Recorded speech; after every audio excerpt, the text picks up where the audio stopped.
अस्सलामुअलैकुम दोस्तों, कैसे हैं आप सब।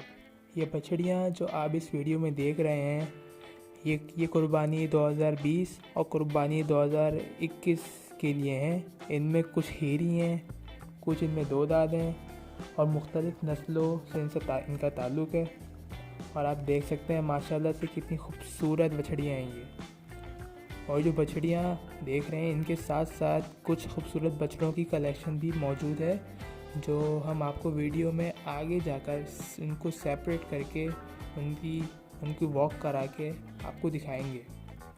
सो आप सब लोगों से गुजारिश है कि वीडियो पूरी देखें। और अगर आपने मेरा ये चैनल सब्सक्राइब नहीं किया है तो आप चैनल सब्सक्राइब करें और बेल आइकन को भी क्लिक कर दें, ताकि हमारी हर आने वाली जो वीडियो है उसकी नोटिफिकेशन आपको मौसूल हो जाए। और जो ये फार्म है जहाँ पर ये माल फॉर सेल के लिए खड़ा किया गया है, ये कराची के इलाके भैंस कॉलोनी में वाक़या है। और ये तमाम बछड़ियाँ और जो बछड़े हैं इन सब की डिटेल्स मैंने नीचे डिस्क्रिप्शन बॉक्स में मेंशन कर दी हैं।